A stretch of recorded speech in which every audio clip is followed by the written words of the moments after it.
नमः शिवाय। हर हर महादेव शंभू। जय माता दी। हर हर महादेव। मित्रों, कैसे हैं आप सब? शिव शक्तोम चैनल पे आप लोग का हार्दिक स्वागत है। और चैनल पे यदि नए हैं तो विनम्रता से निवेदन करूंगा कि चैनल को सब्सक्राइब कर लें, ताकि हमारे द्वारा बनाई हुई कोई भी वीडियो सबसे पहले आपको प्राप्त हो। वीडियो में दिखाई जाने वाली जानकारी यदि आपको अच्छी लगे जरूर लाइक करें, शेयर करें, सब्सक्राइब करें, क्योंकि शिव शक्तोम चैनल पे पहले से बहुत सारी ज्ञानवर्धक वीडियोस भी उपलब्ध हैं, आप उनका भी लाभ ले सकते हैं। मित्रों, आज बात करें कि कैसे जो नीच का सूर्य देव का प्रभाव है, जब नीच के सूर्य कहे जाते हैं कुंडली में कहीं ना कहीं, या आप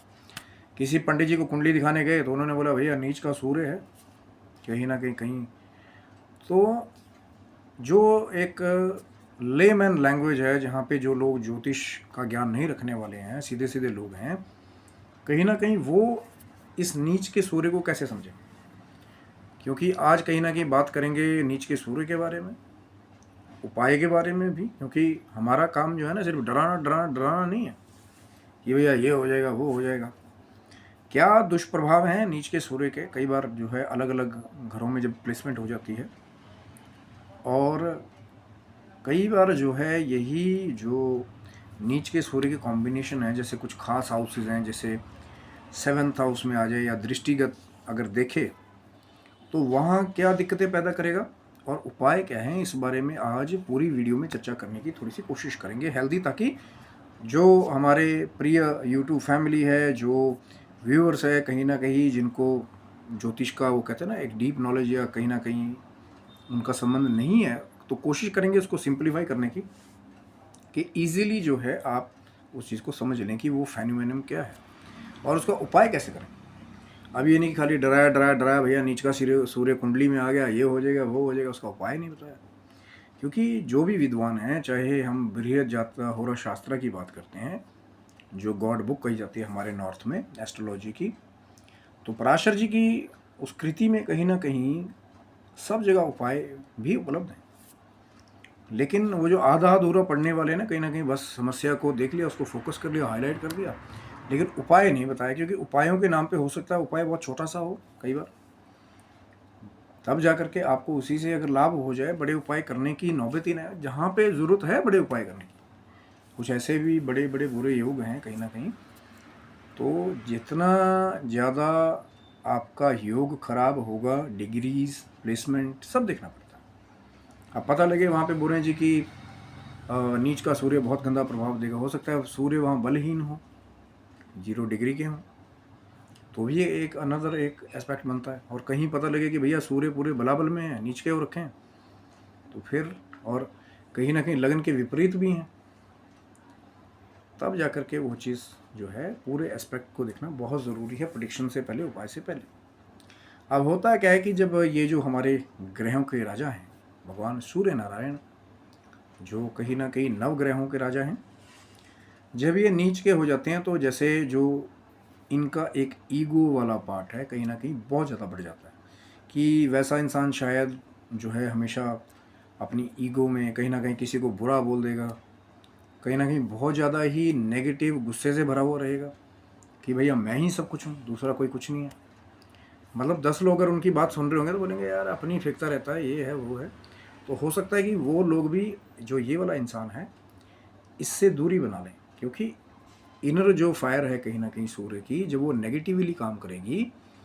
तो हो सकता है कि वो हर जगह अपना डोमिनेंस क्रिएट करने की कोशिश करे अनएक्सपेक्टेडली, जहाँ पे उसकी आवश्यकता भी ना हो। कि भैया पता लगे अब 10 लोग बैठे हैं विद्वान चर्चा, वो किसी बात में जो है वो एक कंक्लूसिव एक कोई डिबेट कर रहे हों फैक्ट्स के ऊपर, लेकिन एक भाई साहब वो पहुंच जाएं कि मतलब कि नहीं भैया मैं ही सही हूँ, कहीं पढ़ा भी ना हो, पर अंदर से ही आ रही कि भाई मैं ही सही हूँ, मेरी ही बात को जो है आपको मानना पड़ेगा। तो कई बार ऐसे ही लोग जो हैं बहुत बड़े डोमिनेट्रिक्स बन करके वो अपना ही नुकसान भी कर लेते हैं, क्योंकि लोग उनको कहीं ना कहीं कट ऑफ करना शुरू कर देते हैं कि भैया आएगा तो अपनी बात करेगा, ना ही फैक्टफुल बात करेगा, ना ही कोई सोल्यूशन की बात करेगा, नहीं मेरी टांग ऊपर रहनी चाहिए। तो कई बार जो है सूर्य का जो नीच होने का ये प्रभाव भी है। और जहाँ सूर्य जो हैं ग्रहों के राजा हैं, जहाँ वो सरकारी खजाने से सरकारी लोगों का रिप्रेजेंटेटिव करते हैं, कहीं ना कहीं सूर्य जो है रॉयल ग्रह भी है,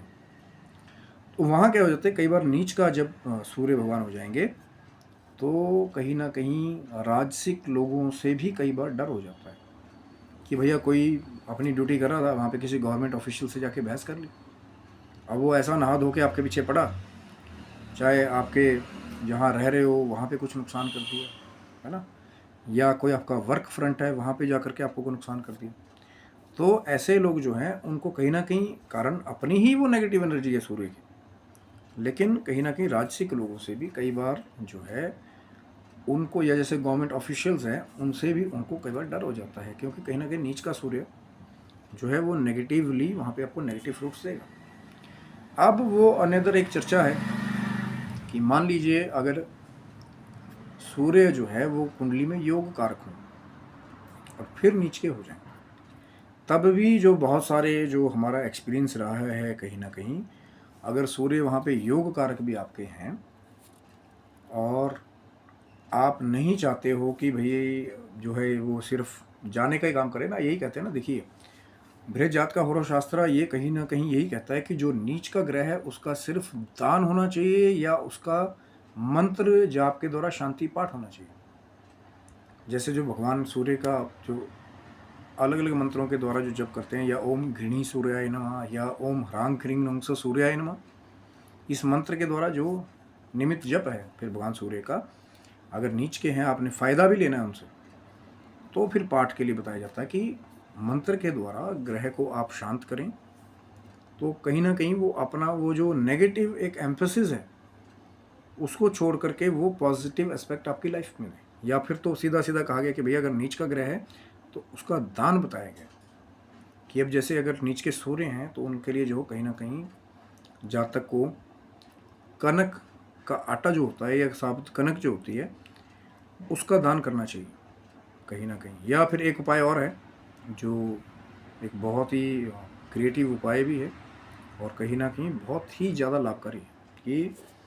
किसी भी संडे के दिन, वैसे तो ये उपाय जो है वो साल में एक बार, मान लीजिए आपके सूर्य महादशा में चल रहे हैं, नीच के भी हैं, जो फिर हर साल कर सकते हैं, वो एक अनदर लाभ की बात है। क्योंकि जैसे ही ये ग्रह महादशा में आएगा, मान लीजिए सूर्य की महादशा ही आ गई या सूर्य की अंतर्दशा आ गई, सूर्य नीच के हैं, तो वहाँ पे उसका नेगेटिव प्रभाव ज़्यादा देखने को मिल सकता है। तो वहाँ पे क्या करना है आपने, उपाय है किसी भी संडे के दिन, वैसे तो ये साल में एक बार ही कर देंगे तो भी इनफ है, कि आपने देखा होगा कि बहुत सारे ब्राह्मण देवता जब आप मंदिर में जाते हैं तो जिस गड़वी में वो जल भर के रखते हैं, तांबे की गड़वी, नीचे तांबे की प्लेट होती है और एक तांबे का चम्मच होता है जिसको बोलते हैं अर्गा आचमनी, जो है अर्गा होता है जिससे वो चम्मच होता है, और गड़वी,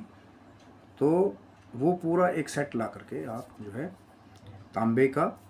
फिर उसमें गुड़ डाल करके उसको भरिए और कोई भी यथावत जो भी आपकी यथाशक्ति दक्षिणा दे करके किसी भी एतवार के दिन किसी मंदिर में या किसी ब्राह्मण को आप दान कर दीजिए। तो आप देखेंगे वो जो सूर्य की वो जो कहीं ना कहीं वो जो नेगेटिव ईगो वाला एक जो काम था ना कि यार आता है तो गुस्सा ही करता रहता है, या नेगेटिव बोलता है, या नेगेटिव ही करता है, या डोमिनेट करने की कोशिश करता है, तो कहीं ना कहीं उसमें कमी आएगी। और ये जो है जब तक या तो महादशा अंतरदशा बहुत ज़्यादा तंग करिए तब भी कर सकते हैं, पर कीजिए एतवार के दिन, संडे जिस दिन, क्योंकि भगवान सूर्य का दिन है, उसी दिन अगर आप दान करेंगे तो कहीं ना कहीं बहुत सारा एक जो नेगेटिविटी है उसको बाहर निकालने का आपका एक अच्छा प्रयास होगा। फिर हो सकता है वो नेगेटिव एम्फेसिस जो है निकल करके जाए। और दूसरी तो मैंने आपको कनक का उपाय बताया कि आप कनक के आटे का दान कर सकते हैं, छोटे छोटे पैकेट्स बना लिए, कोई मांगने वाला आया चाहे आधा किलो के या उससे कम के, तो उनको दान कर दिया। किसी ब्राह्मण देवता को जा करके जो है, चाहे जो भी आपकी यथाशक्ति हो, कि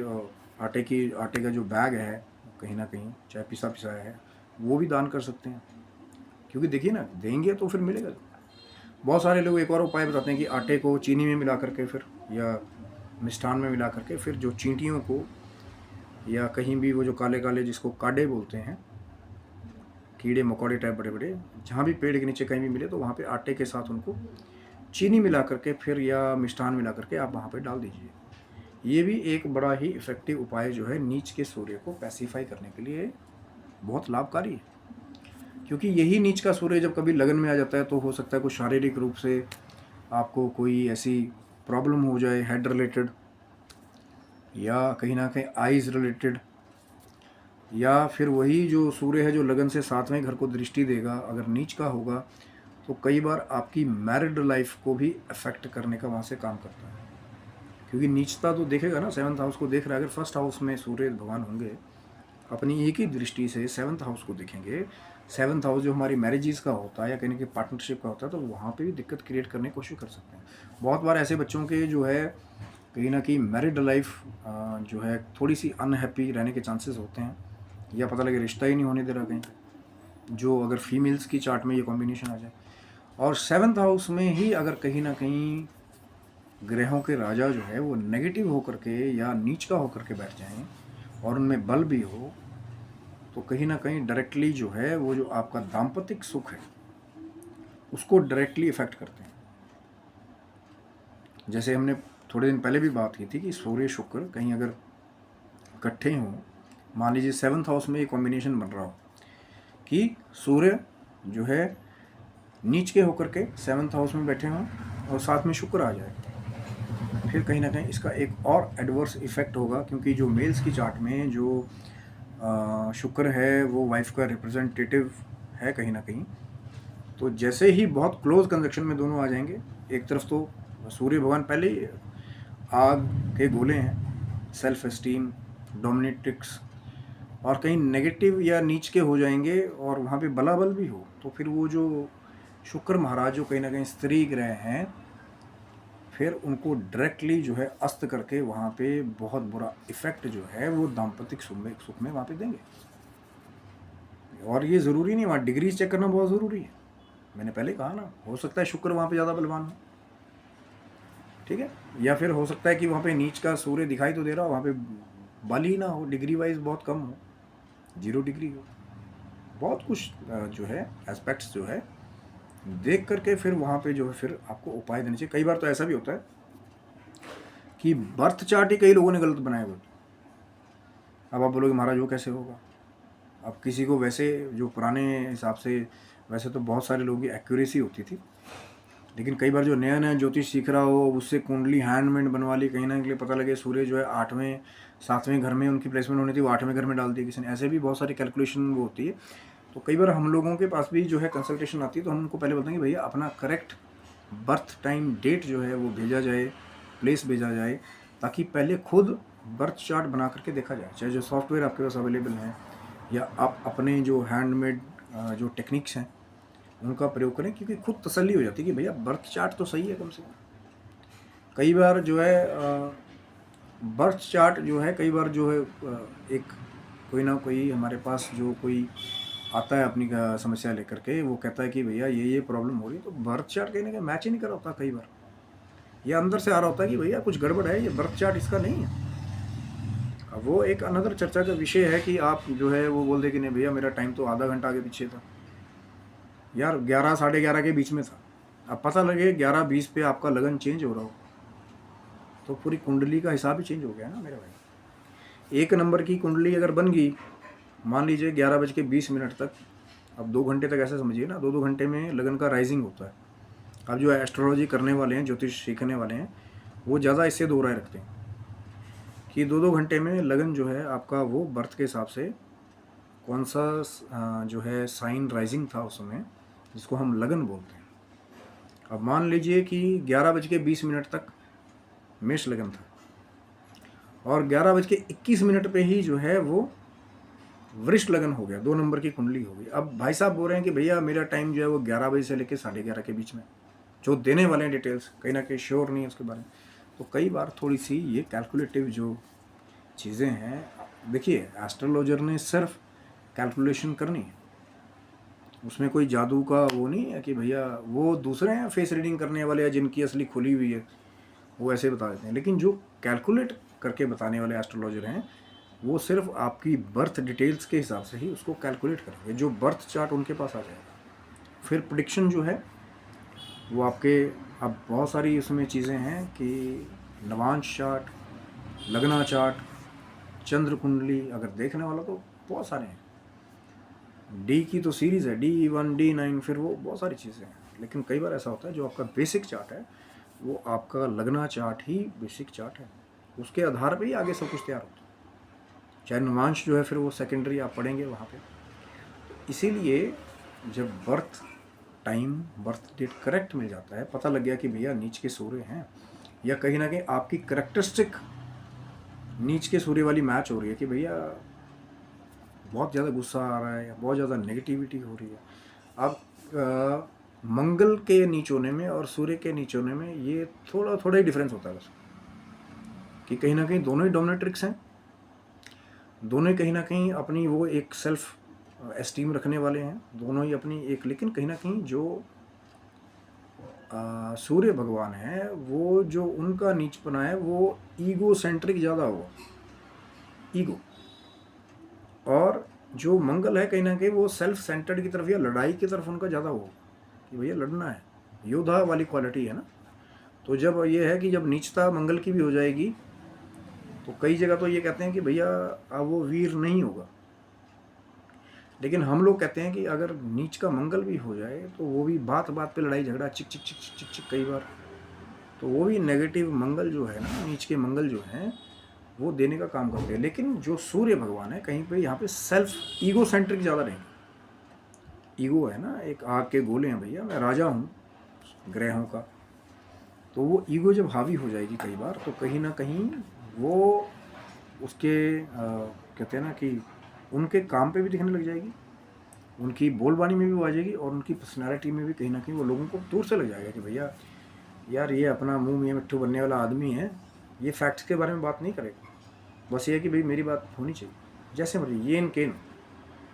और ऐसा ही आदमी जो है अगर उसकी नहीं चल रही हो तो कई बार वो हो सकता है वो वहाँ पे क्यास क्रिएट करे कि भैया नहीं मेरे हिसाब से। तो वो मोर ओवर जो है जो नीच का सूर्य है, जैसे मैंने आपको बताया, तो 7th हाउस में अगर कहीं ना कहीं आ जाए तो दाम्पत्य जीवन को भी कई बार जो है ये खराब करने की कोशिश करता है। और वो डिपेंड करता है, देखिए प्रेडिक्शन क्यों किसी की जो है थोड़ी चेंजेस होते हैं, डिग्रीज उनके ऊपर किसकी दृष्टि पड़ रही है। अब ऐसे ही अगर योगों पे मान लीजिए 7th में नीच के सूर्य हैं, वहाँ पे कहीं ना कहीं मंगल की दृष्टि पड़ रही हो, राहु की दृष्टि पड़ रही हो,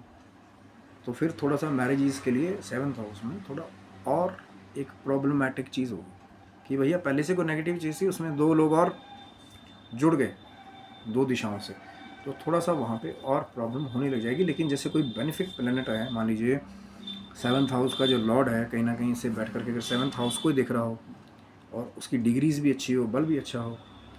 तो कई बार वो वहाँ पे सेव करने का काम भी करता है। जैसे बृहस्पति हो गए, या अगर शुक्र कहीं ना कहीं योग कारक है वहाँ पे, तो बहुत सारे ऐसे ग्रह हैं जो वहाँ पे बचाने का भी काम कई बार करते हैं कि दृष्टिगत या वहीं बैठा हो। पर वो डिपेंड करता है कि चार्ट टू चार्ट, तो ये मैंने कहा ना कि जो कैलकुलेशंस हैं कहीं ना कहीं आपकी करेक्ट जो है तभी होंगी जब आपकी डिटेल्स जो हैं वो करेक्ट होंगी। और सभी एस्ट्रोलॉजर, मैं तो हर बार ही बोलता हूँ कि भाई मज़ा ही तभी है जब आपकी करेक्ट बर्थ टाइम डिटेल्स मिले। वो नहीं चाहिए कि भैया पुरानी कुंडलियों की फ़ोटो खींच के रखी हुई है बार बार भेज रहे हो कि भैया इसमें से छांट के ढूंढ के निकाल लो।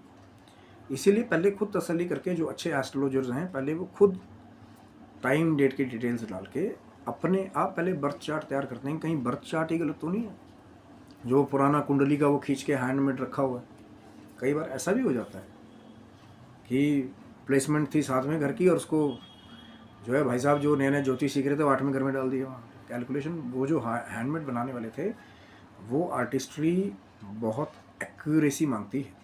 पुराने वाली भी। मैं नहीं कह रहा हूँ कि सभी होते हैं, कई एक दो का थोड़े से 1-2% केसेस वो भी आ जाते हैं।